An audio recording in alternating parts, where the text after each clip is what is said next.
The crimson suns of Nexus Prime cast long shadows across the crystalline spires of the Galactic Council's capital as Commander Zyx'ara adjusted his ceremonial armor one final time. The polished obsidian plates gleamed with embedded neural circuits that pulsed with a soft blue light, the mark of his noble Velthari lineage. His elongated cranium bore the traditional scarification of his rank, while his forearms moved with practiced efficiency as he secured the ceremonial cloak across his shoulders. "Today changes everything, old friend," he whispered to the massive form resting beside him in the transport bay. Pyraxis, the golden dragon, opened one ancient eye that seemed to hold the wisdom of stars. His scales shimmered like liquid sunlight, each one the size of a dinner plate and harder than starship hull plating. The dragon's presence filled the entire bay, nearly 30 feet from snout to tail, with wings that could blot out small moons when fully extended. A low rumble emanated from deep within his chest, a sound that vibrated through the metal floor and into Zyx'ara's very bones. "I know you sense my nervousness," Zyx'ara continued, his voice carrying the melodic tones characteristic of his species. "3 cycles ago, they called us both abominations. You, a primitive beast from a dead world.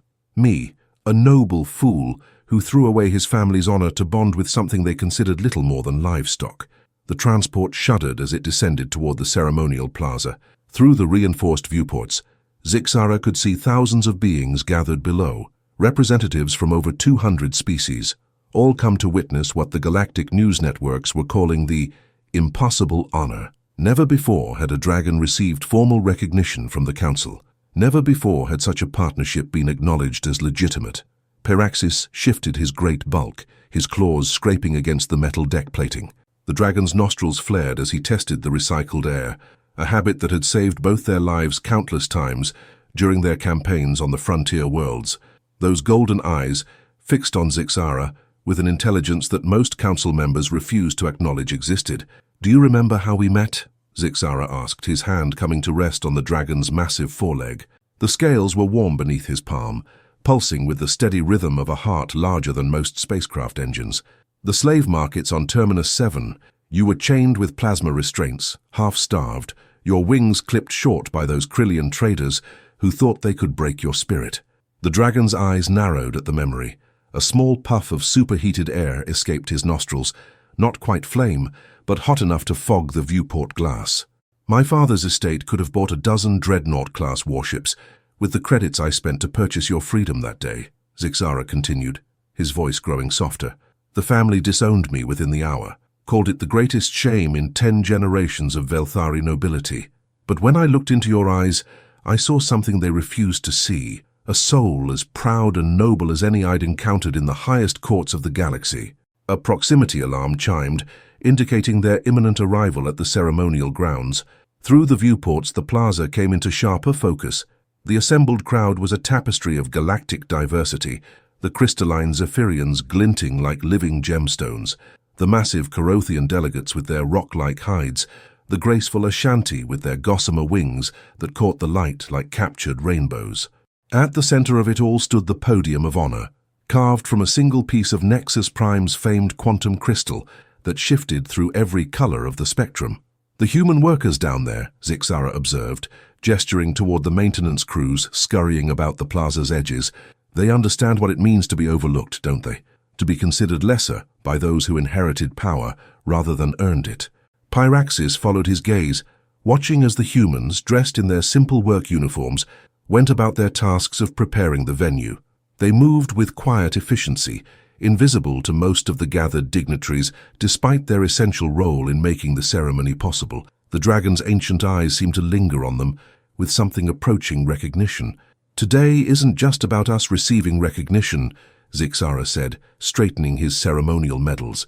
"It's about proving that worth isn't determined by species or bloodline or the circumstances of one's birth. Every being who has ever been dismissed as lesser will be watching." The transport settled onto its designated landing pad with a hydraulic hiss. Beyond the sealed doors, Zyx'ara could hear the rising murmur of the crowd, excitement, curiosity, and no small amount of skepticism blending into a symphony of galactic politics. The ceremony would be broadcast across thousands of worlds, reaching billions of viewers who had never seen a dragon treated as anything more than a curiosity or threat. Pyraxis rose to his full height, his head nearly touching the transport's ceiling. The dragon's scales seemed to capture and amplify the bay's lighting, creating an aura of golden radiance around his massive form. When he looked at Zyx'ara, there was something in those ancient eyes, a mixture of pride, loyalty, and perhaps the faintest hint of unease. "Whatever happens today," Zyx'ara said, placing both his primary hands on the dragon's snout in the gesture of deepest trust between their bonded species, "we face it together, as we always have." The transport doors began to cycle open, letting in the sounds and scents of the greatest gathering of galactic powers in over a century. Somewhere in that crowd waited their future, and perhaps the future of countless others who had been told they could never rise above the circumstances of their birth. But for now, there was only the moment, the bond between alien and dragon, and the hope that today would prove the galaxy still had room for impossible partnerships and unlikely heroes. The moment Zyx'ara and Pyraxis emerged from the transport, the entire plaza fell into a hushed silence that seemed to ripple outward like waves across still water. Even the perpetual hum of hover platforms and atmospheric processes faded into the background as thousands of eyes turned toward them. Pyraxis moved with fluid grace despite his massive size, each step measured and deliberate. His golden scales caught the light from Nexus Prime's twin suns, creating prismatic reflections that danced across the faces of the assembled dignitaries. The dragon held his great head high, wings folded with military precision against his sides, every inch the noble creature that Zyx'ara had always known him to be. "By the void's edge," whispered Chancellor Morden, a corpulent, hut-like being whose species controlled 3 entire star systems. I'd heard the reports, but seeing it in person, his translator device struggled to convey his amazement in standard galactic. From the VIP viewing platform, Admiral Kessela of the Ashanti Defense Fleet leaned forward, her gossamer wings shimmering with excitement. "Look how it moves," she breathed to her aide. "There's intelligence there. Real intelligence, not just animal cunning." But not all reactions were positive. Senator Vractor of the Dominion Coalition sneered from his elevated position, his reptilian features twisting in disgust. "Circus theatrics," he hissed to his companions. "This entire spectacle diminishes the dignity of the Council. Next, they'll be granting citizenship to the pest vermin that infest our cargo holds." Zyx'ara's enhanced hearing caught fragments of the murmured conversations, but he kept his expression neutral. 3 years of frontier warfare had taught him that appearances mattered as much as actions when it came to galactic politics. Today, he and Pyraxis represented something larger than themselves. They were living proof that the established order could change. The ceremonial processional began with the traditional Nexus Prime Honor Guard, tall, silver-skinned beings whose crystalline armor chimed like wind bells with each synchronized step.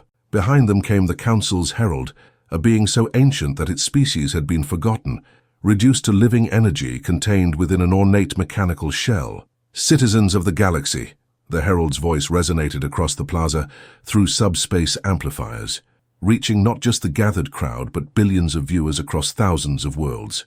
"We gather today to recognize acts of extraordinary valor and service to galactic peace. For the first time in the 3,000-year history of this council, we honor a partnership that transcends the traditional boundaries of species and consciousness." From his position near the maintenance areas, a human janitor named Marcus Chen paused in his work to watch the proceedings. His worn coveralls marked him as one of the invisible service workers who kept the grand machinery of galactic government functioning, but his eyes held the sharp intelligence of someone who understood the true significance of what was happening. "You watching this, Chen?" asked his supervisor, a gruff Carothian whose rocky hide was scarred from decades of manual labor. "Hard not to," Marcus replied quietly. "When's the last time you saw anything that made the entire galaxy stop and pay attention?" The Carothian grunted, his species equivalent of laughter. "Fair point, though I wonder if that dragon's really as tame as they claim. Those claws could slice through battle armor like it was tissue paper." Marcus said nothing, but his gaze remained fixed on Pyraxis. There was something in the dragon's bearing that reminded him of the stories his grandmother used to tell, tales of creatures that chose their own paths regardless of what others expected of them. The processional continued toward the podium of honor, where High Counselor Zyx'ara waited in her ceremonial robes. The ancient Zephyrian's crystalline form refracted light in complex patterns that served as both communication and artistic expression. As the highest-ranking member of the Council, her presence lent unprecedented legitimacy to the proceedings. "Commander Zyx'ara of House Velthar," she announced, her voice carrying the harmonic overtones that made Zephyrian speech sound like music. "You have served with distinction in the Outer Rim conflicts, protecting merchant convoys and civilian populations from pirate raids. Your tactical innovations and personal courage have saved countless lives and preserved vital supply lines to 17 frontier worlds."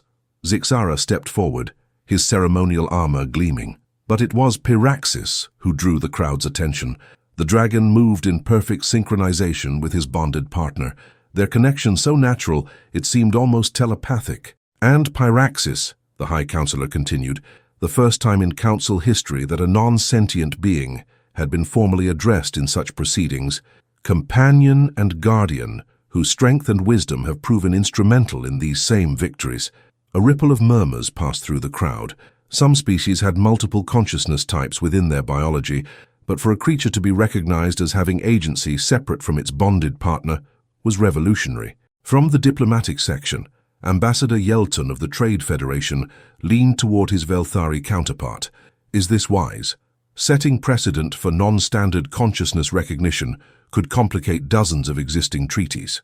The Velthari diplomat, a cousin of Zyx'ara's who had voted to disown him, remained silent. His family's shame at Zyx'ara's unconventional choices warred with pride at seeing their house name spoken with honor before the assembled galaxy. As they approached the podium, Pyraxis suddenly slowed. His great head turned slightly, nostrils flaring as he tested the air. For just a moment, his golden eyes narrowed with an expression that Zyx'ara had learned to recognize during their years together, the look of a predator sensing something wrong. But the moment passed and the dragon continued forward. Perhaps it was merely the overwhelming sense of so many different species gathered in one place, or the electrical discharges from the countless recording devices documenting every moment of the historic ceremony. "Today," High Counselor Zyx'ara declared, raising the ceremonial medals that would mark their achievement for all galactic history, "we expand our understanding of what it means to serve, to protect, and to stand as guardians of peace in an often chaotic universe." The crowd held its collective breath as the moment of truth approached. Across the galaxy, billions watched, waiting to see if this unprecedented ceremony would mark a new chapter in interspecies relations or become a footnote in the long history of galactic politics. Neither Zyx'ara nor Pyraxis could have imagined that within minutes their greatest moment of triumph would transform into their deadliest challenge. As Zyx'ara and Pyraxis reached the base of the ceremonial steps leading to the podium of honor, the dragon suddenly stopped. Not a gradual deceleration, but an immediate, absolute halt that sent a tremor through the quantum crystal plaza beneath their feet. Pyraxis's massive head swiveled from side to side, his nostrils flaring wide as he drew in deep breaths of the recycled atmosphere. His golden eyes, normally calm and wise, now blazed with an intensity that made several nearby security guards instinctively reach for their weapons. "What is it, old friend?" Zyx'ara whispered in the ancient Velthari bonding language, placing a steadying hand on the dragon's foreleg. But even as he spoke, he felt it through their neural link, a wrongness that Pyraxis couldn't articulate, but knew with absolute certainty. High Counselor Zyx'ara's crystalline form shifted colors from ceremonial gold to questioning blue. "Commander, is there a difficulty?" The question carried across the plaza through the amplification systems, and suddenly thousands of eyes were focused on them with uncomfortable intensity. In the diplomatic viewing areas, whispered conversations began as various species representatives tried to determine if this was part of the ceremony or an unexpected complication. "Perhaps the beast is overwhelmed by the crowd," Senator Vractor observed loudly enough for his words to be picked up by nearby recording devices. Primitive nervous systems weren't designed for such civilized gatherings. Pyraxis's head snapped toward the senator's location, and for a moment his lips pulled back to reveal teeth the size of ceremonial daggers. The low growl that emanated from his throat was felt as much as heard, vibrating through the bones of everyone within 50 meters. From the maintenance area, Marcus Chen felt his heart skip a beat. He'd worked around dangerous machinery for years and had developed an instinct for when something was about to go catastrophically wrong. The dragon's behavior triggered every warning sense he possessed. "That's not stage fright," he murmured to his Corothian supervisor. "That's how my old security dog used to act right before bomb detection." The Corothian's rocky features creased in confusion. "Bomb detection? Chen, this is the most secure location in the galaxy. The Council's screening protocols—" "Can be fooled," Marcus interrupted, his eyes scanning the crowd with practiced efficiency. "But you can't fool a nose like that. Dragons were apex predators on their homeworld for millions of years. If he's sensing a threat—" Meanwhile, Zyx'ara was experiencing something he'd never felt before through his bond with Pyraxis. Pure primal terror, mixed with protective fury. Not fear for himself, but for every living being in the plaza. The dragon's ancient instincts were screaming warnings that transcended language or logic. "The ceremony must continue," insisted Chancellor Morden from his hover platform. "Billions are watching. We cannot allow animal theatrics to disrupt proceedings of such galactic importance." But Admiral Kessler had risen from her seat, her gossamer wings trembling with concern. "Commander Zyx'ara, in your military experience, what would cause such a reaction?" Zyx'ara's four arms moved in a traditional Velthari gesture of uncertainty. "Pyraxis has never behaved this way without cause. On Kepler 442, he detected a Krillian ambush force 3 hours before our scanners registered their approach. On Vega 7, he sensed a reactor breach in the civilian shelter 40 minutes before our engineers identified the malfunction." "You're suggesting," High Counselor Zyx'ara said slowly, her crystalline form shifting to deep orange, the Zephyrian color of alarm, "that your companion has detected a threat that our security systems have missed?" Pyraxis chose that moment to rear up on his hind legs, his massive wings spreading wide enough to cast shadows across half the ceremonial platform. The sight was magnificent and terrifying, 30 feet of golden scales and corded muscle, declaring challenge to an invisible enemy. His roar shattered the air, a sound that spoke of ancient kingdoms and forgotten wars, of loyalty tested in fire and bonds forged in battle. In the sudden silence that followed, every being in the plaza could hear the rapid clicking of weapons being readied by security forces. But Pyraxis wasn't threatening the crowd. His attention was focused on something else entirely. His great head turned slowly, systematically, as if tracking a scent that led upward. "The orbital platforms," Zyx'ara breathed, following the dragon's gaze to the sky, where the ceremonial honor guard ships maintained their formations. "He's looking at the ships." Security Chief Valkar, a massive Turian whose species had served as galactic peacekeepers for centuries, spoke rapidly into his communicator. "Orbital Command, this is Plaza Control. Request immediate deep scan of all vessels in ceremonial formation. Priority Alpha." "Sir," came the crackled response. "All ships were cleared through standard protocols. There's nothing—" "Do it now," Valkar commanded. "Full spectrum analysis. Check for unusual energy signatures, unauthorized modifications, anything that doesn't match filed specifications." The crowd began to murmur with increasing agitation. Some beings started moving toward the exits, while others pressed closer, drawn by the drama unfolding before them. In the chaos, few noticed Marcus Chen quietly activating his maintenance tablet and accessing the plaza's atmospheric monitoring systems. What he found made his blood run cold. Trace particulates in the air, so minute that standard filters had dismissed them as background noise. But the pattern was familiar. He'd seen it before in his previous life, before he'd become just another invisible human keeping the galaxy's machinery running. Pyraxis suddenly dropped back to all fours and positioned himself directly between Zyx'ara and the ceremonial podium. The dragon's body language was unmistakable. He would not allow his bonded partner to take another step forward. "The ceremony is postponed," High Counselor Zyx'ara announced, her voice carrying absolute authority across the plaza. "All beings will remain in position while security conducts a thorough investigation." But even as she spoke, Marcus Chen was running toward the diplomatic section, his maintenance credentials allowing him to pass through security cordons that would have stopped anyone else.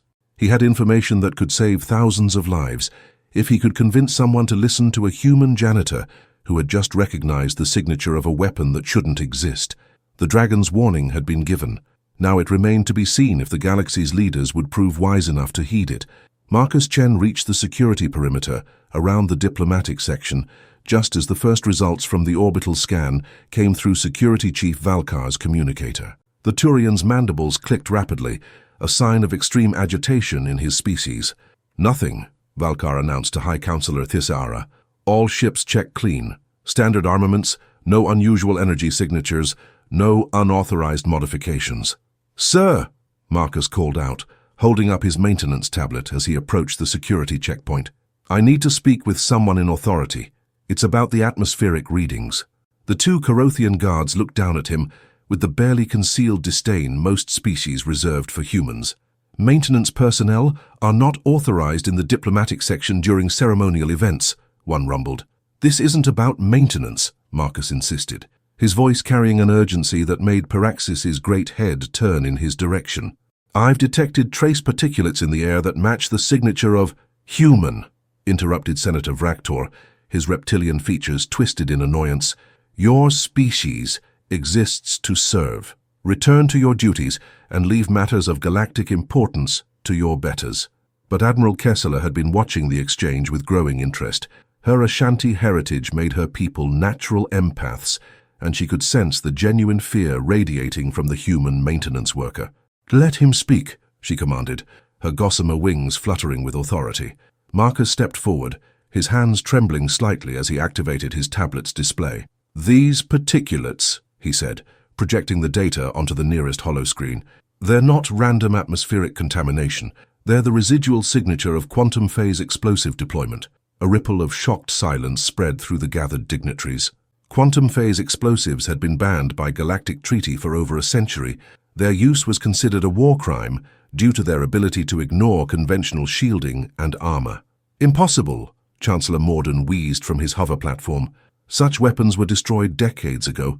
The manufacturing knowledge was eliminated from all databases."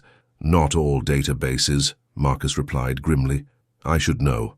I helped design the detection protocols when I worked for Galactic Defense Intelligence." Security Chief Valkar's head snapped toward the human. "Your military?" "Was military," Marcus corrected, his voice carrying the weight of old pain.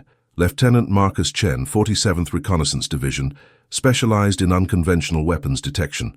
I left the service after—" He paused, his jaw tightening.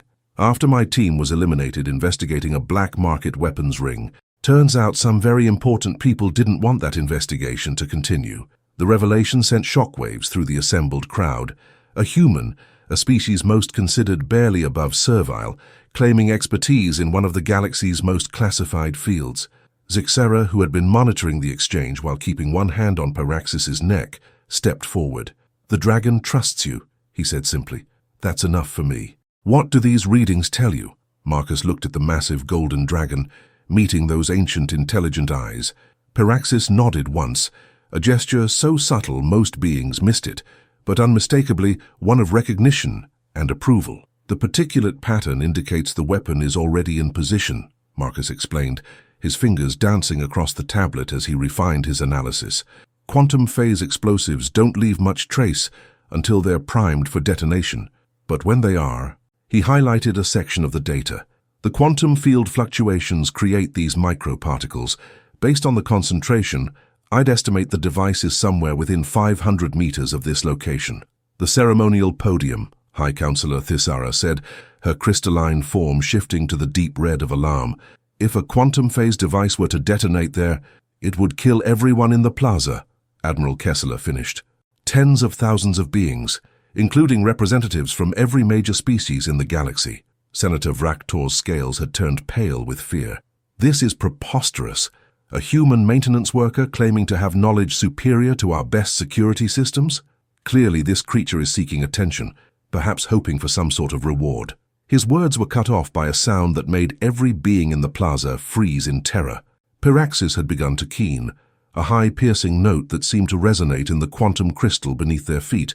It was the sound dragons made when death was imminent, a cry that had once echoed across battlefields where entire civilizations fell. "He's getting a stronger scent," Zyx'ara translated, his own voice tight with fear. "Whatever's triggering his instincts, it's becoming more active." Marcus was frantically inputting commands into his tablet, accessing atmospheric sensors throughout the plaza. "There," he said, pointing to a spike in the readings. "The concentration is highest near the base of the ceremonial podium. The device is definitely there, and based on this quantum signature—" His face went white. "It's entering final countdown phase." Security Chief Valkar was already barking orders into his communicator. Evacuate the plaza. All beings to emergency shelters immediately. Explosive ordnance disposal team to the ceremonial podium. But as the crowd began to surge toward the exits in barely controlled panic, Marcus noticed something that made his heart sink. The evacuation routes, he called out. If the device is quantum phase, the blast will follow ley lines through the crystal structure. The emergency shelters are positioned along those same lines. They'll become kill zones. Then where? Demanded Admiral Kessler. Where can we go that's safe? Marcus looked up at the sky where the ceremonial honor guard ships maintained their positions. Up, he said simply. We need to get as many people off planet as possible. The ships in orbit are our only hope. But even as he spoke, they all knew the terrible truth. With tens of thousands of beings trying to evacuate, and only minutes before the device reached critical phase, most would never make it to safety. Unless someone could find a way to stop the countdown. And in that moment, as chaos erupted around them and death approached with quantum certainty, all eyes turned to the most unlikely partnership in galactic history, a disgraced alien noble, his loyal dragon, and a human janitor who might be their only hope of preventing the greatest catastrophe in Council history. While panic spread through the plaza like wildfire, Zyx'ara made a decision that would have horrified his military commanders, but felt absolutely right in his hearts. Instead of joining the evacuation, he began moving toward the ceremonial podium, Pyraxis matching his stride with deadly purpose. "Commander, what are you doing?" Security Chief Valkar shouted over the chaos of fleeing dignitaries. "The blast zone. If the device can't be stopped, it will detonate whether we're here or not," Zyx'ara replied, his forearms working to remove his ceremonial armor and don his combat gear from the transport. "At least this way, we might be able to do something about it." Marcus Chen, who had been coordinating with the emergency response teams, looked up to see the alien and dragon heading directly toward the greatest concentration of quantum particles. "Wait," he called out, abandoning his tablet and running after them. "If you're going down there, you'll need someone who understands the weapon's design. Human. This is not your concern," Zyx'ara said, though his tone held more respect than dismissal. "Your detection work has already saved countless lives. You don't need to—" "Yes, I do," Marcus interrupted, his voice carrying a weight of old guilt. "My team died because I couldn't stop one of these devices before.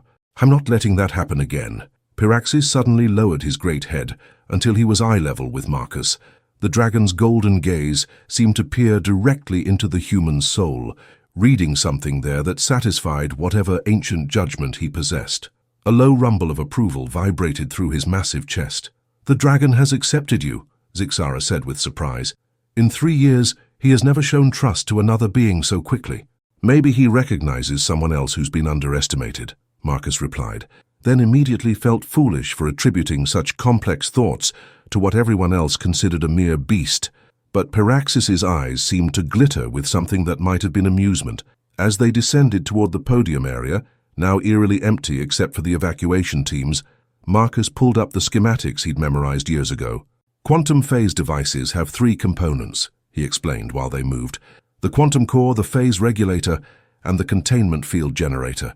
The field generator is what prevents detection, but it also makes the device vulnerable during final countdown." "Vulnerable how?" Zyx'ara asked, his enhanced vision scanning the crystalline structure of the podium for any signs of disturbance. "The containment field has to open micro-apertures to allow quantum phase alignment. During that process, there's a 17-second window where a precise electromagnetic pulse can destabilize the core and cause a non-critical failure." 17 seconds, Zyx'ara repeated. "And how do we detect when this window opens?" Marcus hesitated. "That's the problem. The quantum signature is too subtle for standard detection equipment. You need something with extraordinary sensory capabilities to identify the exact moment when—" Pyraxis suddenly stiffened, his nostrils flaring wide as he tested the air. The dragon's head swiveled toward a section of the podium's base, where the crystal seemed slightly cloudier than the surrounding structure. "There," Zyx'ara breathed. "He's found it."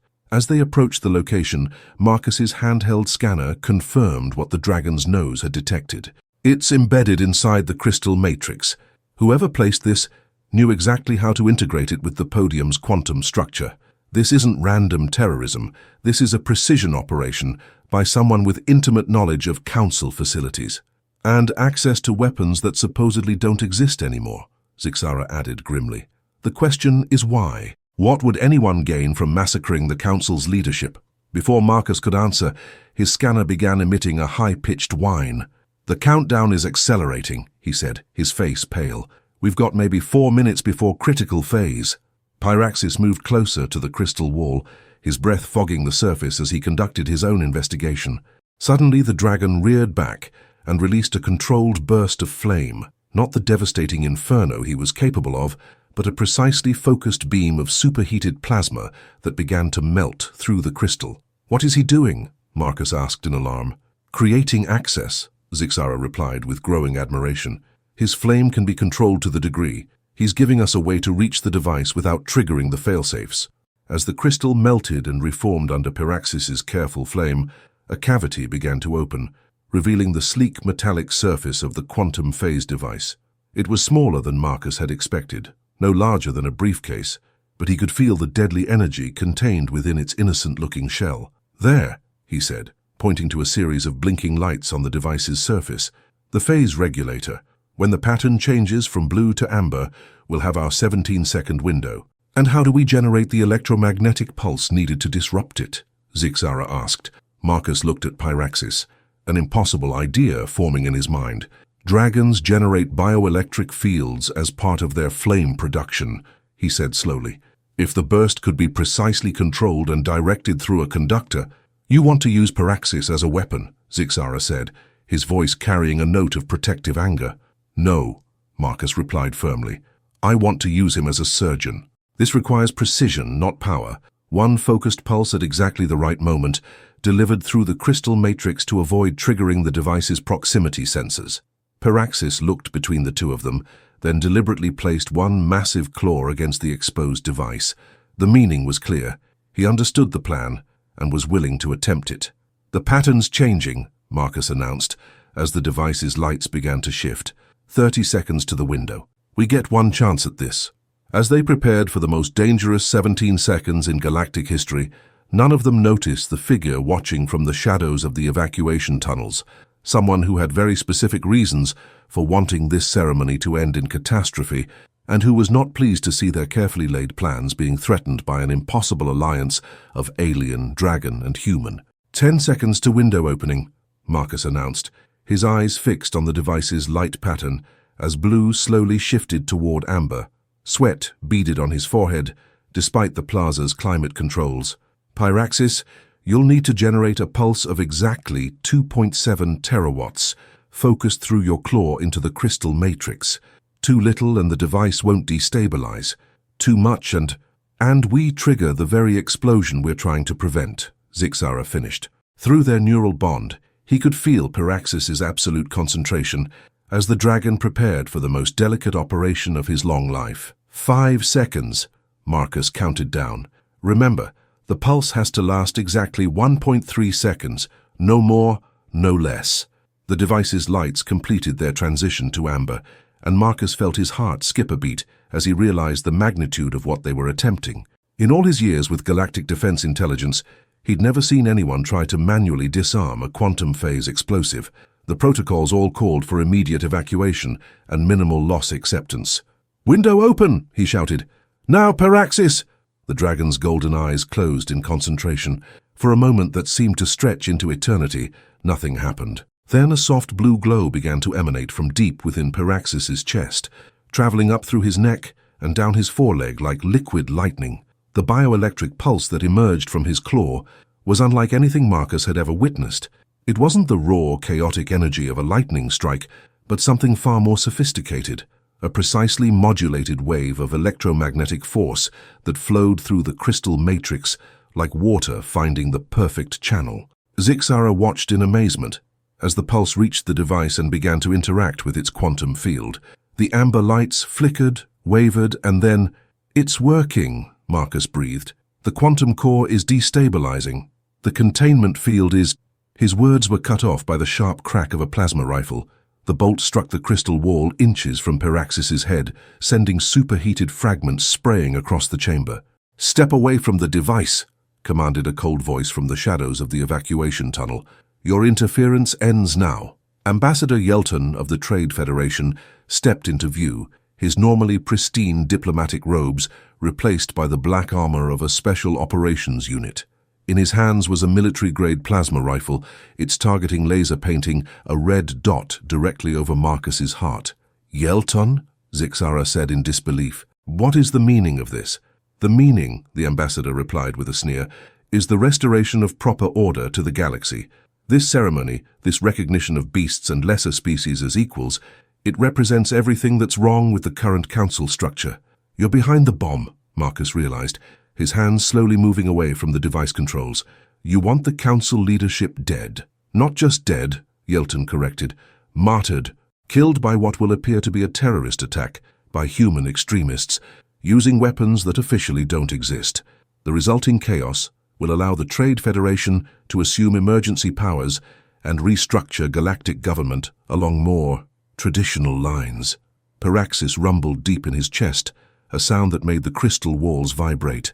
His great head turned toward Yelton, eyes blazing with protective fury. "Keep that beast under control," Yelton warned, adjusting his aim toward the dragon, "or I'll be forced to demonstrate that even legendary creatures can be brought down by superior technology." But Zyx'ara was already moving. His years of military training kicked in as he rolled behind a crystal formation, drawing his ceremonial sidearm. "Marcus, how much time left on the disabling sequence?" 8 seconds, Marcus replied, frantically working to complete the process while keeping one eye on Yelton's weapon. "If I stop now, the device will reset to full operational status." "You will stop now," Yelton commanded, "or I will kill you all and complete my mission as planned." "There's one thing you didn't count on," Zyx'ara called out from behind cover. "You assumed we'd be fighting by standard galactic military protocols. What other protocols could there be?" Yelton laughed. "You're a disgraced noble, a human maintenance worker, and a dumb animal. What possible threat could you—" His words were cut off as Pyraxis suddenly reared up and released not flame, but a deafening roar that shattered crystal formations throughout the chamber. In the chaos of falling debris and reverberating sound, 3 things happened almost simultaneously. Zyx'ara emerged from cover with military precision, his plasma bolt striking Yelton's weapon and sending it spinning away into the shadows. Marcus completed the final sequence on the quantum device, feeling a surge of relief as its lights shifted from amber to the safe green of complete deactivation. And Pyraxis, with movements faster than any being his size should have been capable of, pinned the ambassador to the crystal floor with one massive claw pressed gently but firmly against his chest. "The bomb is disarmed," Marcus announced, his voice echoing in the sudden silence. "The threat is over." Yelton struggled beneath Pyraxis's restraint, his face twisted with rage and defeat. "You fools," he snarled. "How you think stopping one device changes anything? The Trade Federation has contingencies." "The Trade Federation," interrupted a new voice from the tunnel entrance, "will be facing some very difficult questions in the coming days." High Counselor Zyx'ara stepped into the chamber, flanked by Security Chief Valkar and a squad of heavily armed peacekeepers. Her crystalline form pulsed with the deep purple of righteous anger. "The entire conversation has been recorded," she continued, "and broadcast to emergency channels throughout the galaxy. Your confession to conspiracy, terrorism, and attempted genocide is now part of the permanent galactic record." As the peacekeepers moved to arrest Yelton, Zyx'ara placed a hand on Pyraxis's neck in the gesture of gratitude and pride. "Well done, old friend. Your instincts saved us all." Marcus, still shaking from the adrenaline, looked at the disarmed device with a mixture of relief and grim satisfaction. "My team can finally rest in peace," he murmured. But their victory, complete as it was, had revealed something troubling about the galaxy they lived in. If the Trade Federation was willing to commit genocide to maintain what they considered proper order, how many other conspiracies might be lurking in the shadows of galactic politics? As they prepared to return to the surface and face the consequences of what they discovered, none of them could have imagined that their actions in these depths would transform not just their own lives, but the very foundation of galactic civilization. The journey back to the surface felt like emerging from a nightmare into harsh daylight. As Zyx'ara, Pyraxis, and Marcus stepped onto the plaza, now filled with emergency responders and stunned dignitaries who had returned after the all-clear signal, they found themselves facing something none of them had expected: the focused attention of the entire galaxy. "There!" someone shouted from the crowd. "That's them, the ones who stopped the bomb."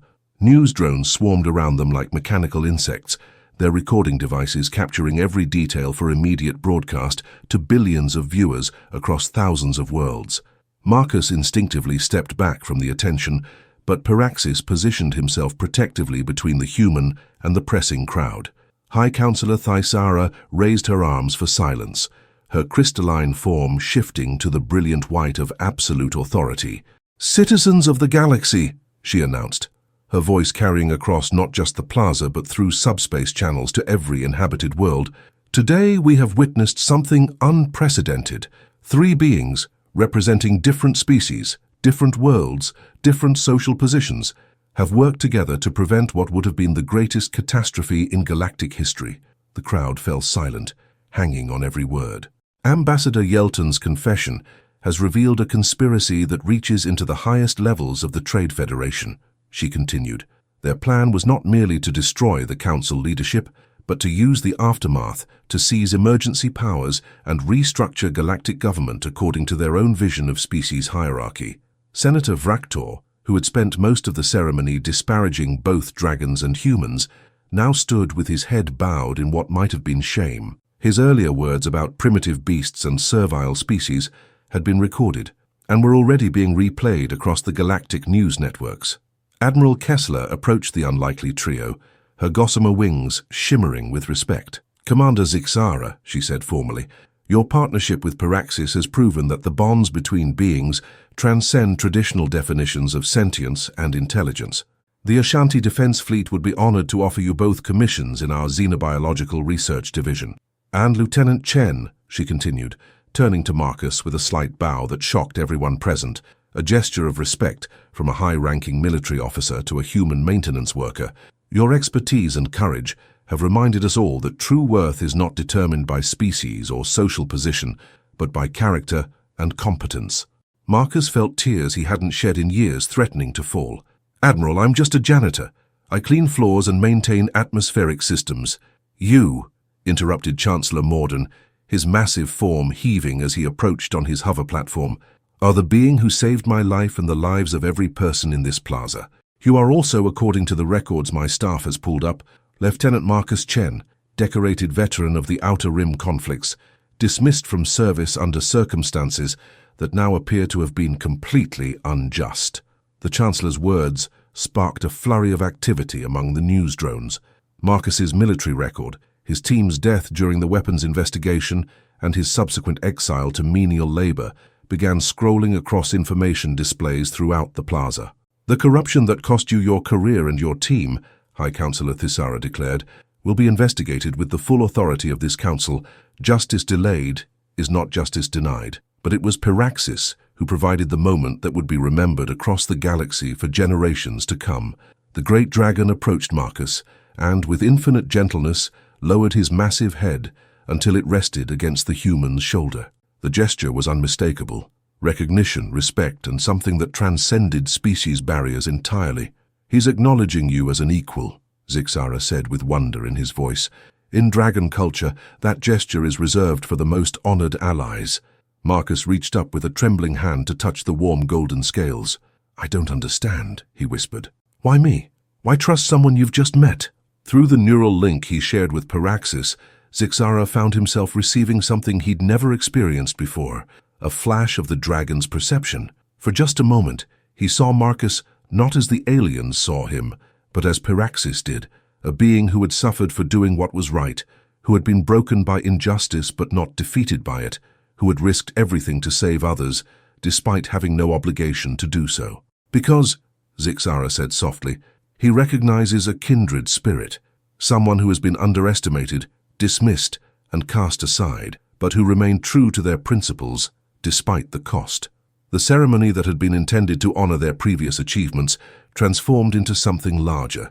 High Counselor Zyx'ara stepped forward with not 2 medals, but 3. "Commander Zyx'ara," she announced, "for your service to galactic peace and your example of how different species can achieve greatness together, the Council awards you the Star of Galactic Honor." "Pyraxis," she continued, addressing the dragon directly for the second time in Council history, "for your wisdom, courage, and the protection you have provided to all beings regardless of their species, you are granted the title of Guardian of the Galaxy, the first non-humanoid being ever to receive this recognition.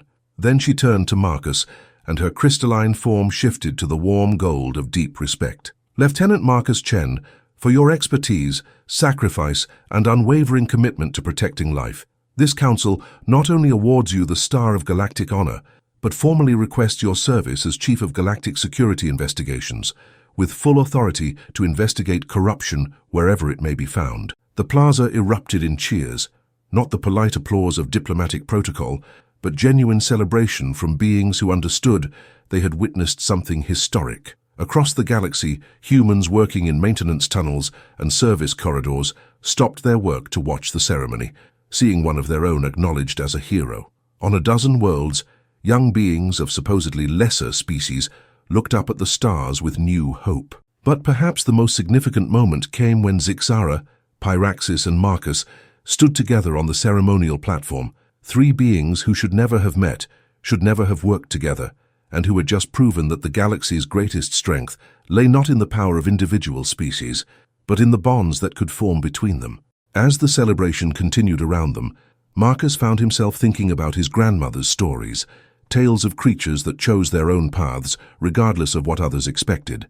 Today, he realized, they had all chosen their own path, and in doing so, they had changed the galaxy forever. 3 days after the ceremony, Marcus Chen found himself in a situation he'd never imagined, sitting across a conference table from the most powerful beings in the galaxy, tasked with rooting out corruption that had been festering for decades. The sterile walls of Conference Room Alpha 7 were lined with security screens showing classified intelligence from across the Trade Federation's sphere of influence.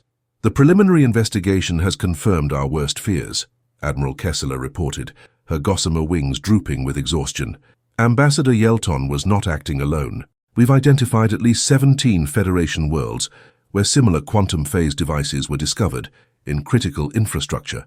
High Counselor Zyx'ara's crystalline form pulsed with the deep red of controlled anger. 17 potential genocide sites. How long has this conspiracy been in development? Marcus studied the data streams flowing across his new security tablet, technology so advanced it made his old maintenance scanner look like a child's toy. Based on the quantum signatures, I'd estimate at least 5 years, he said, his voice carrying the confidence of someone who knew he was speaking within his expertise. These devices weren't mass-produced.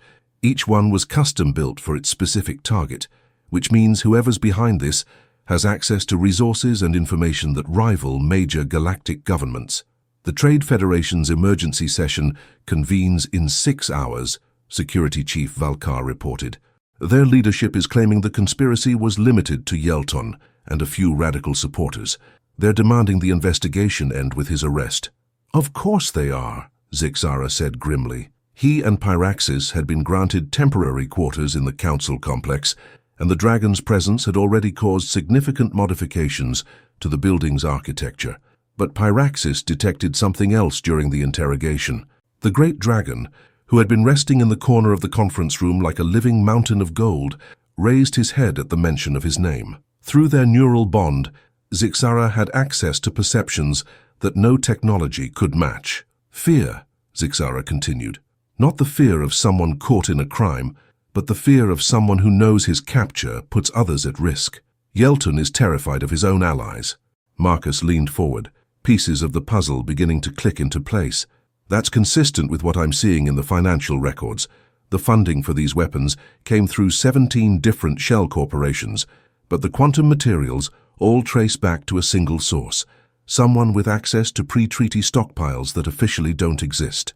Pre-treaty stockpiles, High Counselor Zyx'ara repeated slowly. Such materials could only come from the original manufacturing facilities, but those were all destroyed or converted to peaceful purposes. All of them that we knew about, Marcus corrected. But what if there was a facility that stayed off the official records? A black site that continued operation even after the weapons ban? The implications sent a chill through the room. Her secret quantum weapons facility meant not just ongoing treaty violations, but the existence of arsenals capable of destroying entire star systems. Where would such a facility be located? Admiral Kessler asked. Marcus pulled up a stellar cartography display, highlighting shipping routes and resource flows across the Trade Federation's territory. It would need to be somewhere remote enough to avoid detection, but with access to the exotic matter required for quantum phase manufacturing. Based on the isotope signatures in the weapons we've analyzed, his fingers danced across the holographic interface, narrowing down possibilities based on stellar composition, trade routes, and historical records of Federation expansion. "Here," he said finally, highlighting a system in the outer reaches of Federation space. The Kronos Nebula, officially listed as uninhabitable due to quantum storms, but those same storms would provide perfect cover for weapons manufacturing and testing. Pyraxis suddenly lifted his head, nostrils flaring as if he could smell something troubling, even through the recycled air of the conference room. The dragon's eyes fixed on the stellar display with an intensity that made everyone present take notice. "He recognizes something," Zyx'ara said, his voice tight with concern. "Through our bond, I'm getting impressions of burning worlds, entire systems going dark. The outer rim conflicts," Marcus breathed, understanding flooding through him. "My team was investigating quantum weapons in that sector when they were killed. We'd identified several worlds where the ecological damage was consistent with quantum phase testing, but the Federation claimed it was natural stellar phenomena. Your team discovered the facility," High Counselor Zyx'ara realized. "That's why they were eliminated." Marcus nodded grimly. "And now we're following the same trail they did. Which means whoever's running this operation already knows we're getting close." As if summoned by his words, Valkar's communicator chimed with an urgent priority signal. The security chief's mandibles clicked rapidly as he listened to the report. "What is it?" Admiral Kessler demanded. "3 more Federation facilities have gone dark in the last hour," Valkar reported. "Communications cut, all personnel missing. Whatever we've stumbled onto, they're moving to cover their tracks." "Then we need to move faster," Marcus said, already pulling up ship manifests and deployment schedules. "If they're destroying evidence, that means they're preparing for something big. The ceremony attack wasn't their endgame. It was just the opening move." High Counselor Zyx'ara rose, her crystalline form shifting to the brilliant white of absolute determination. "Assemble a joint task force. Military vessels from the Ashanti Defense Fleet, Velthari warships, and whatever other resources you need. If there's a secret weapons facility in the Kronos Nebula, we will find it." "And when we do?" Zyx'ara asked. Marcus looked at Pyraxis, seeing something in those ancient golden eyes that reminded him of the stories his grandmother used to tell, tales of creatures that brought justice to those who thought themselves untouchable. "When we do," Marcus said with quiet certainty, "we end this conspiracy once and for all." But as the task force began to assemble, none of them could have imagined just how deep the corruption went, or how far their enemies would go to protect secrets that could reshape the balance of power in the galaxy. The investigation that had begun with 3 unlikely heroes was about to become a war that would determine the future of galactic civilization itself. The joint task force that assembled at Nexus Prime's orbital shipyards was unlike anything the galaxy had seen in centuries of peace.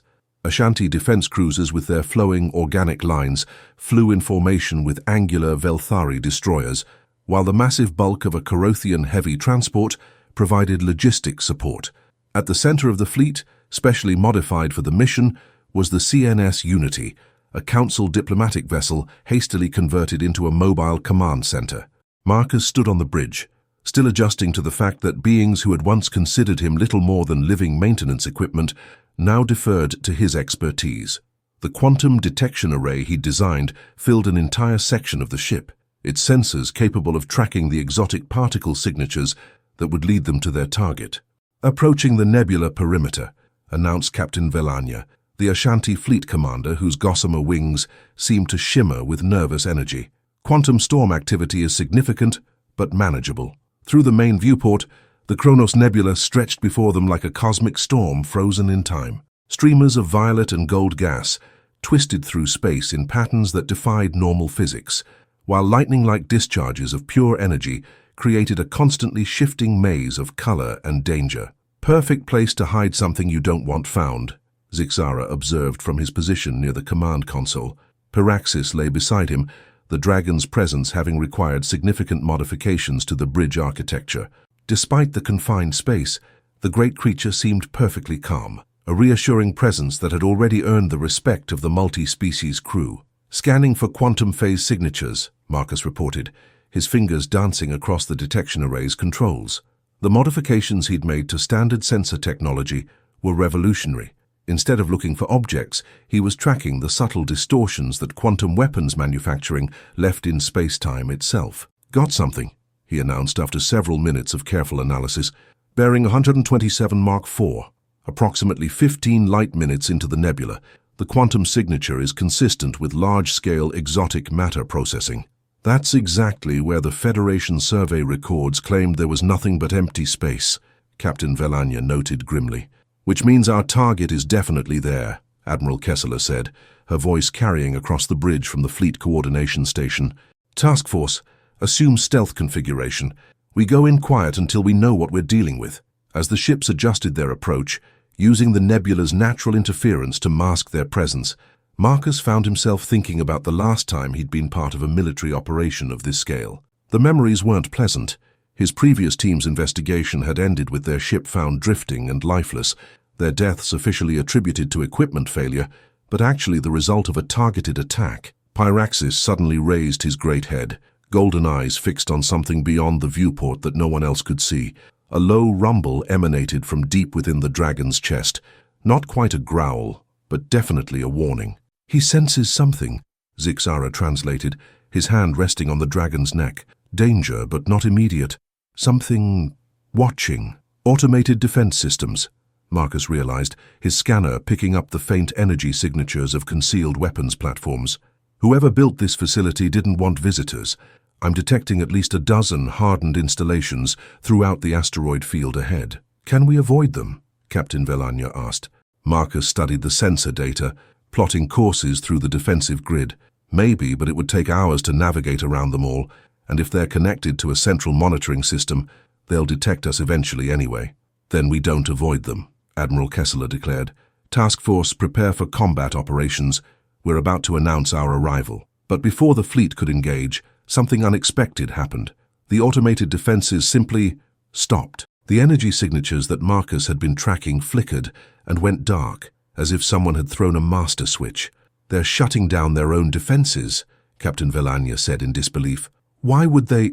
"Because they want us to come in," Marcus interrupted, understanding flooding through him.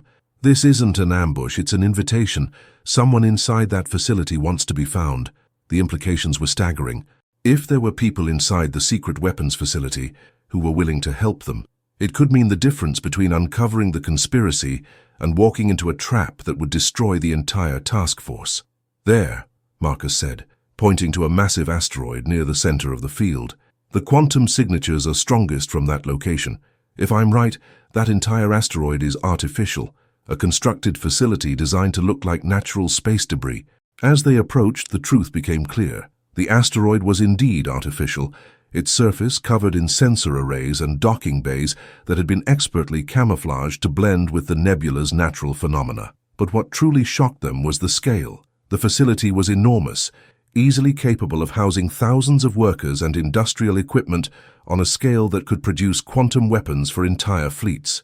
"By the ancestors," Zyx'ara breathed. "This isn't just a weapons facility. It's a military production complex. They could outfit an invasion force from here. Or," Marcus said grimly, "they could eliminate the current galactic government and install their own puppet rulers, backed by an arsenal that nobody else knows exists." A transmission beacon activated as they drew closer, broadcasting on secure council frequencies. The message was simple but urgent. "This is Dr. Elena Vasquez, Chief Science Officer, Project Kronos. I have information vital to galactic security. Please respond immediately." "A human scientist," Admiral Kessler observed, "working in a Federation black site, or being held there against her will," Marcus suggested. "My grandmother always said that the most dangerous prisons are the ones where the guards convince the prisoners they're there by choice." Captain Velania looked to him for guidance. "Your call, Chief Investigator." "Do we answer?" Marcus studied the readings from the facility, noting the massive power signatures and the clear evidence of ongoing weapons production. Whatever was happening inside that artificial asteroid, it was bigger than just the Trade Federation conspiracy they'd been investigating. "We answer," he decided, "but we go in ready for anything, and we keep Pyraxis close. If there's anyone in the galaxy who can sense deception, it's him." As the Unity approached the hidden facility's docking bay, none of them could have imagined what they were about to discover. or how the truth about Project Kronos would shatter everything they thought they knew about the conspiracy threatening galactic peace. The dragon's ancient eyes remained fixed on the facility ahead, and for the first time since Marcus had known him, Pyraxis looked genuinely troubled by what his enhanced senses were telling him about what lay within. The docking bay of the secret facility was a masterwork of concealment. What appeared from outside to be a natural cave formation was actually a sophisticated engineering marvel capable of housing ships the size of battle cruisers. As the Unity settled onto the landing platform, Marcus noted the dozens of other vessels already berthed there, many bearing markings from species that supposedly had no involvement in the Federation's activities. "Atmospheric readings are normal," Captain Velania reported. "Gravity is standard, but I'm detecting energy signatures that suggest this facility is operating at full capacity despite appearing abandoned from the outside." Pyraxis refused to enter the facility, no matter how much Zyx'ara tried to coax him. The dragon positioned himself at the docking bay entrance, his golden eyes fixed on the corridors beyond, with an intensity that made everyone nervous. "He won't go any further," Zyx'ara reported with concern. "Through our bond, I'm getting impressions of corruption. Not physical corruption, but something deeper, something wrong with the very purpose of this place." Dr. Elena Vasquez appeared in the docking bay entrance before anyone could respond. She was a small woman, probably in her 50s, with graying hair pulled back in a practical ponytail and the kind of tired eyes that spoke of too many sleepless nights. Her laboratory coat bore the insignia of the Galactic Scientific Consortium, but Marcus noticed the way she kept glancing over her shoulder, as if expecting pursuit. "Thank the stars you came," she said, her voice carrying the slight accent of someone from the outer colonies. "I wasn't sure the message would get through.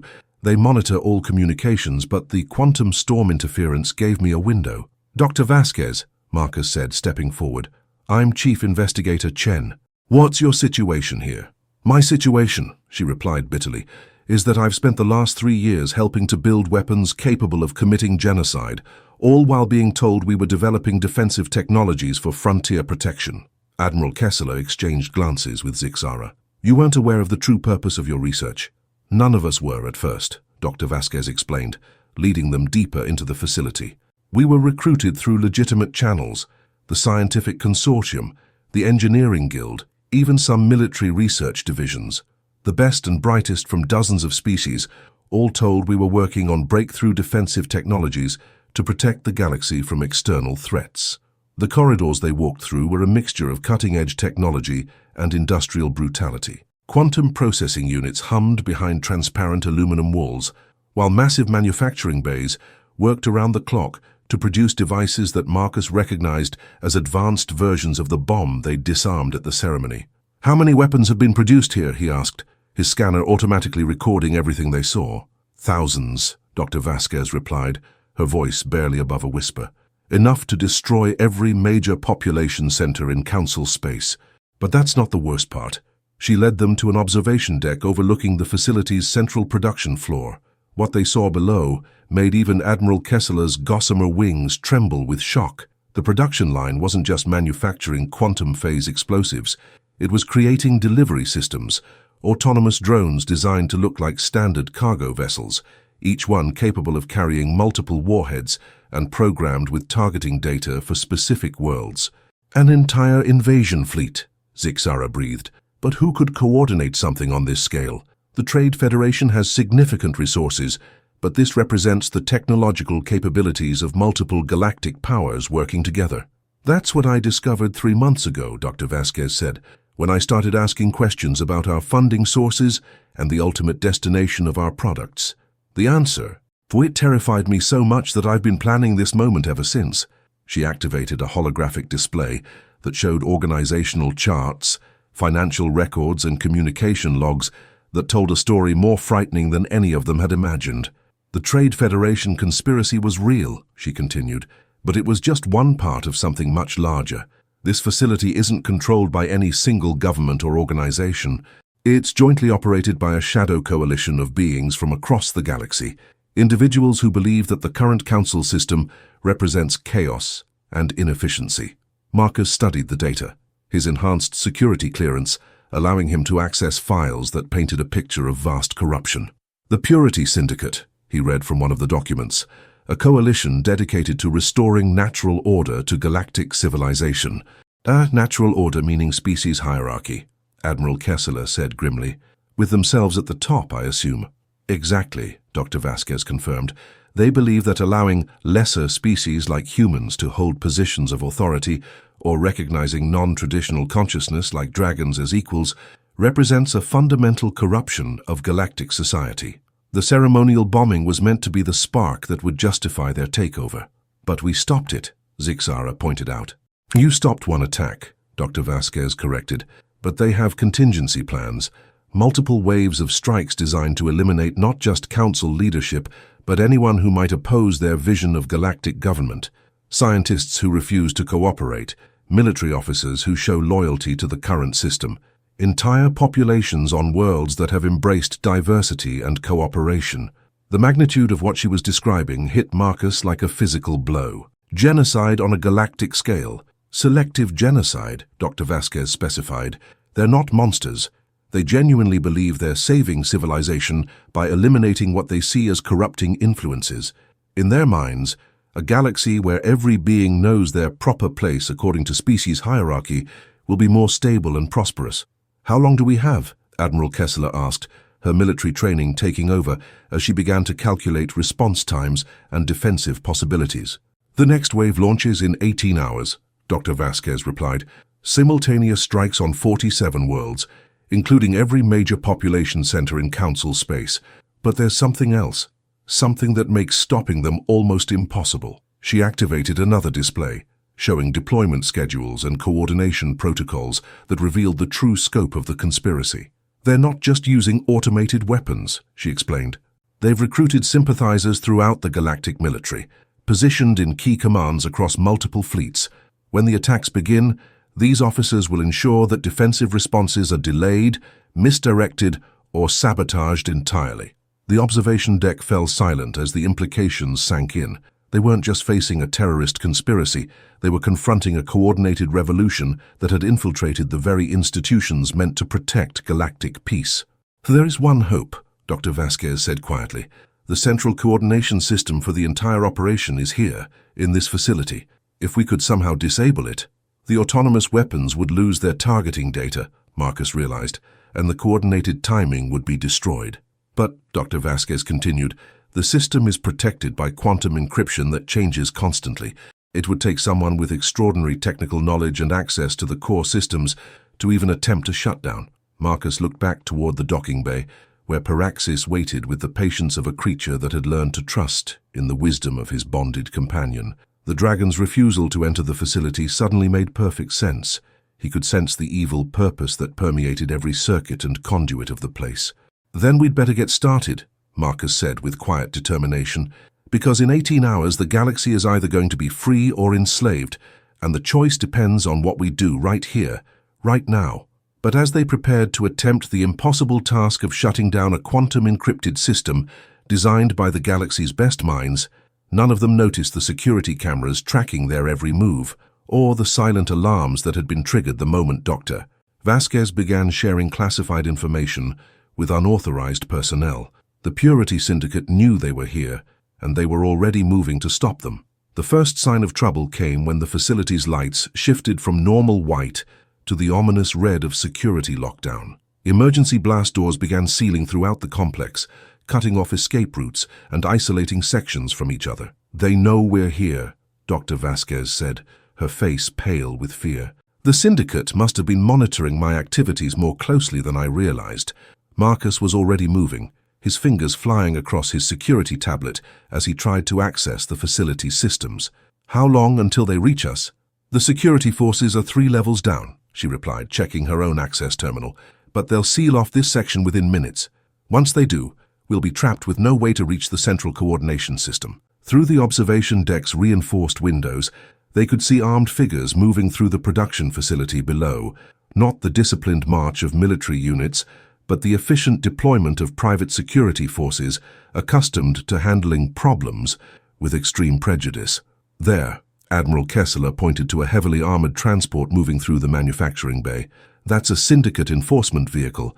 They're not planning to take prisoners. Zyx'ara's forearms moved in a gesture of combat readiness. his ceremonial armor having been replaced with military-grade protection before they'd left the ship. "How many are we facing?" "Too many," Dr. Vasquez replied grimly. "This facility employs over 3,000 beings, and at least a third of them are true believers in the Syndicate's cause. The rest are either too frightened to resist or have been convinced that they're serving a greater good." Marcus studied the facility schematics on his tablet, looking for any advantage they could exploit. "The central coordination system, where is it exactly?" "Core Level 0, Dr. Vasquez replied. 20 levels down, protected by quantum barriers, and guarded by the facility's most elite security forces. Even if we could fight our way there." "We don't fight our way there," Marcus interrupted, an idea forming in his mind. "We let them bring us there." Admiral Kessler's gossamer wings fluttered with confusion. "Explain." "The Syndicate wants to capture us alive," Marcus reasoned. "If they just wanted us dead, they would have blown up the docking bay the moment we arrived. They want to interrogate us, find out what we know and who else might be investigating their operations." "So we surrender?" Zyx'ara asked, his tone suggesting he found the idea distasteful. "We pretend to surrender," Marcus corrected. "Dr. Vasquez, what kind of security protocols govern prisoner transport to the central levels?" She thought for a moment, then understanding dawned in her eyes. "Prisoners with security clearances have to be processed through the main command center to ensure all access codes are properly revoked. It's standard procedure for preventing sabotage by captured operatives, which means they'll take us directly to where we need to be," Admiral Kessler realized. "But how do we turn the tables once we're there?" Marcus looked back toward the docking bay, where Pyraxis waited with the infinite patience of a creature who understood that sometimes the greatest battles required the most careful timing. "We don't go alone," he said simply. The plan that Marcus outlined was audacious to the point of madness, but it was their only hope of reaching the coordination system before the 18-hour deadline expired. Dr. Vasquez would use her administrative access to temporarily disable the security barriers between levels, creating a window for Pyraxis to enter the facility. Meanwhile, Marcus, Zyx'ara, and Admiral Kessler would allow themselves to be captured and transported to the command center. "The Dragon will never be able to navigate the corridors," Dr. Vasquez protested. "The facility wasn't designed for creatures of his size." "Pyraxis has been in tighter spaces," Zyx'ara assured her. "And dragons are far more adaptable than most beings realize. The question is timing. We'll need to coordinate our actions perfectly." As if summoned by their conversation, heavy footsteps echoed in the corridor outside the observation deck. The Syndicate's security forces had reached their level. "Remember," Marcus whispered as they prepared to implement their desperate plan, "these people genuinely believe they're saving the galaxy. That makes them more dangerous than simple criminals, but it also gives us an advantage. They'll want to convert us rather than simply eliminate us." The blast doors exploded inward with a shower of sparks and molten metal. Syndicate security forces poured through the breach, their weapons trained on the small group of investigators who had dared to penetrate their secret stronghold. "Surrender immediately," commanded the squad leader, a massive Corothian whose rock-like hide bore the scars of numerous conflicts. "You are in violation of Galactic Security Statute 47 Alpha and subject to immediate detention." Galactic Security Statute 47 Alpha was repealed 15 years ago, Marcus replied calmly, keeping his hands visible, but making no move to comply. "Which suggests that your legal authority here is somewhat questionable." "Our authority," the Corothian growled, "comes from necessity. The galaxy is sick, corrupted by the delusion that all species are equal. We are the cure." "And you're going to cure it by committing genocide?" Admiral Kessler asked, her gossamer wings trembling with suppressed anger. "We're going to cure it by restoring order," the squad leader corrected. "Each species in its proper place, each being performing the role for which evolution designed them. Humans as laborers and servants, dragons as beasts of burden, the superior species as leaders and decision-makers." "Superior according to whom?" Zyx'ara challenged, his forearms spread wide in a gesture of defiance. "According to biology, history, and the natural order of the universe," the Corothian replied with absolute conviction. "Come with us willingly, and you'll be given the opportunity to understand the truth we serve. Resist, and you'll be carried." Marcus exchanged glances with his companions, then slowly raised his hands in apparent surrender. "We'll come with you, but I want to speak with your leadership. If you're so confident in your cause, surely they won't mind explaining it to someone who's spent his career investigating galactic security threats. The squad leader's rocky features shifted into what might have been a smile. Oh, they're very eager to meet you, Investigator Chen, especially after your impressive performance at the ceremony. Such skills could be quite useful, properly directed. As they were escorted through the facility's corridors toward the central command levels, Marcus caught glimpses of the massive operation surrounding them. Thousands of beings working with quiet efficiency to produce weapons of unimaginable destruction, all convinced that they were serving a noble cause. But deep in the facility's lower levels, something else was stirring. Pyraxis had entered the complex through maintenance shafts that Dr. Vasquez's override had opened, moving with a stealth that belied his massive size. The dragon's ancient intelligence was focused on a single purpose: reaching his bonded companion before the enemies of freedom could complete their genocidal plan. The final confrontation was approaching, and the fate of galactic civilization hung in the balance between the Syndicate's vision of ordered oppression and the chaotic beauty of a galaxy where any being, regardless of species or origin, could rise to greatness. In 18 hours, one of these visions would triumph. The question was which one. The central command center of the secret facility was a monument to technological supremacy and cold efficiency. Holographic displays showed the positions of attack fleets throughout the galaxy. Countdown timers, marking the final hours before coordinated strikes would reshape galactic civilization forever. At the center of it all stood Director Thane Vextar, Senator Vraktor's own brother, a being whose scaled features carried the absolute certainty of someone who believed the universe itself supported his cause. "Investigator Chen," he said as Marcus and his companions were brought before him in restraints, "your reputation precedes you. A human who rose above his station through accident of circumstance, mistaking temporary recognition for actual worth. And you're a bigot who mistakes prejudice for wisdom," Marcus replied evenly. "Though I have to admit, your operation here is impressive. Shame you're using it to commit mass murder." Director Vextar's scales shifted color, with what might have been amusement. "Mass murder? You misunderstand our purpose entirely. We seek to preserve life by ending the chaos that threatens to destroy galactic civilization." He gestured to the displays around them, showing planets throughout Council space. "Look at these worlds. Humans in positions of authority they're biologically incapable of handling. Dragons treated as equals when they're clearly meant to serve. Species mixing, interbreeding, abandoning the natural order that kept the galaxy stable for millennia.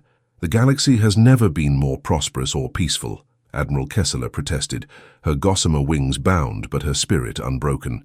"Temporary stability built on a foundation of delusion," Vextar countered. "When the current system collapses, as it inevitably must, the chaos will consume billions of lives. We offer controlled transition to a sustainable order by killing everyone who disagrees with you," Zyx'ara said flatly. "By removing the corrupting influences that prevent natural hierarchy from asserting itself," Vextar corrected. "The beings who will die in the coming strikes are those who have actively worked to undermine galactic stability. Their sacrifice will save countless others." Marcus studied the command center while the director spoke, noting the positions of guards, the layout of control systems, and the massive quantum computer that coordinated the entire genocidal operation. Through the facility's internal communications, he could hear reports of structural anomalies in the lower levels. Pyraxis was making his way toward them, but the dragon would need time to navigate the complex's maze of corridors. "You're afraid," Marcus observed, watching Vextar's reaction carefully. "All of this technology, all these weapons, and you're still terrified of the idea that your supposed superiority might be questioned." The director's scales darkened with anger. "I fear nothing. I serve the natural order of the universe." "Then prove it," Marcus challenged. "If your beliefs are so strong, release our restraints and debate the issue fairly. Surely a superior being like yourself has nothing to fear from a mere human janitor." Vextar's response was interrupted by a sound that made every being in the command center freeze in terror, the distinctive roar of an ancient dragon echoing through the facility's corridors. But this wasn't the controlled flame they'd witnessed during the disarming of the quantum device. This was the full-throated battle cry of a creature whose bonded companion was in mortal danger. "Impossible," Vextar breathed. "The creature couldn't have penetrated our security." "You underestimated him," Zyx'ara said with fierce pride, just like you underestimate everyone you consider inferior. The command center's blast doors suddenly buckled and warped as something of enormous strength and heat began forcing its way through. Emergency alarms shrieked as environmental systems struggled to compensate for the temperature changes, and several of the guards began backing away from the doors despite their training. "Sir," one of the technicians called out, "the countdown sequence is holding stable, but if that creature reaches the central system, sir—" "It won't," Zyx'ara declared, drawing a weapon that Marcus recognized as a military-grade plasma cannon. Regardless of its size, it's still just an animal. The blast doors finally gave way with a sound like thunder, and Pyraxis flowed into the command center, like liquid gold made manifest.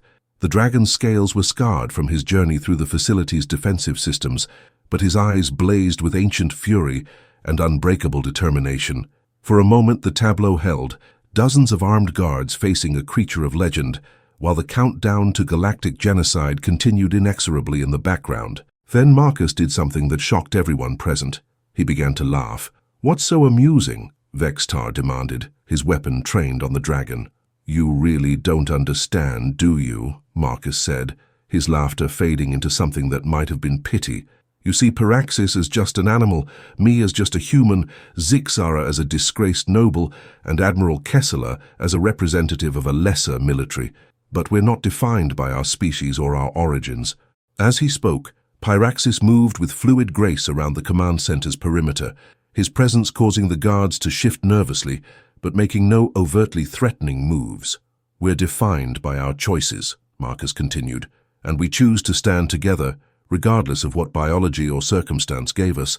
That's what you can't understand, that strength comes from unity, not hierarchy." "Philosophical nonsense," Zyx'ara snarled, but Marcus noticed that his weapon hand was trembling slightly. "Is it?"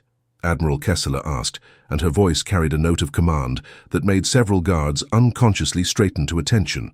"Look around you, Director. How many of your own people are having second thoughts about genocide? How many are wondering if maybe there's a better way?" Indeed, Marcus noticed that not all of the guards were maintaining their positions. Some were backing away from the confrontation, and a few had actually lowered their weapons. Even among true believers, there was apparently a limit to how much evil someone could support. "The countdown continues," Zyx'ara said desperately. "In 4 hours, the strikes will commence whether we're here or not. Nothing you can do will—" His words were cut off as Dr. Vasquez stepped out from behind one of the control consoles, her hands covered in quantum lubricant from the systems she'd been sabotaging during the confrontation. "Actually," she said with quiet satisfaction, "I've been rather busy while you were making speeches. The central coordination system is experiencing what you might call a cascade failure. Nothing catastrophic, you understand, just a complete breakdown of targeting data and timing protocols." Zyx'ara spun toward her, his weapon shifting targets, but he found himself facing something he hadn't expected. Pyraxis had positioned himself protectively between the scientist and the director, and the dragon's golden eyes held a promise of swift retribution for anyone who threatened those under his protection. "You see," Marcus said, working at his restraints with tools that Dr. Vasquez had quietly provided, "the thing about bonds is that they make you stronger than the sum of your parts. Zyx'ara and Pyraxis taught me that. A disgraced alien noble and a supposedly primitive dragon, working together to achieve things neither could accomplish alone." His restraints fell away, and he stood freely for the first time since their capture.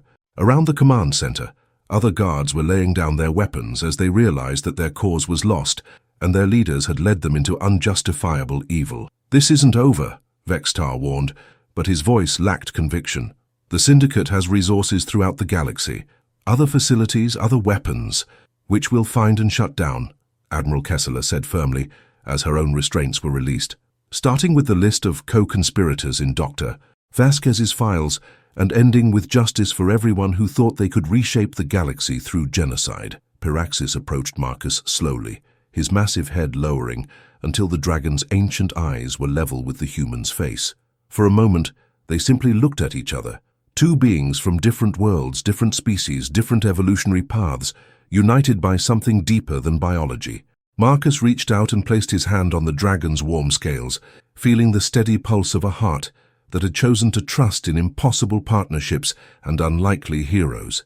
"Thank you," he said simply. Pyraxis rumbled deep in his chest, a sound that spoke of approval, respect, and the quiet satisfaction of a job well done. 6 months later, as Marcus stood on the ceremonial plaza of Nexus Prime, this time wearing the uniform of Chief of Galactic Security rather than maintenance coveralls, he reflected on how much had changed. The Purity Syndicate had been dismantled, their conspirators tried and sentenced, their weapons destroyed.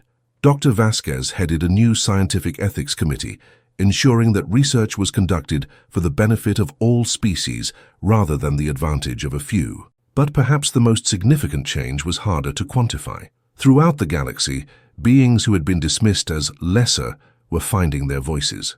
Humans served in positions of authority based on competence rather than species. Dragons were consulted as advisors and partners rather than treated as beasts. The rigid hierarchies that had defined galactic civilization for millennia were giving way to something more chaotic, more difficult to manage, but infinitely more just. As Marcus watched children of a dozen different species playing together in the plaza, he thought about his grandmother's stories of creatures that chose their own paths. Today, the entire galaxy was choosing its own path, one that led not toward the cold certainty of species hierarchy, but toward the warm complexity of friendship that transcended all boundaries. And somewhere in that crowd, a golden dragon walked beside his alien companion, living proof that the most powerful bonds in the universe were those forged not by biology or circumstance, but by choice, courage, and the simple decision to stand together against those who would divide them. The galaxy had learned that its greatest strength lay not in the power of individual species, but in the bonds that could form between them. It was a lesson that would echo through the stars for generations to come, carried forward by unlikely heroes who had proven that anyone, regardless of their origins, could rise to greatness when they chose to serve something larger than themselves. The ceremony of recognition had been delayed but never forgotten, and in the end it had become something far greater than anyone had imagined, not just an honor for past achievements, but a promise of the future they would build together.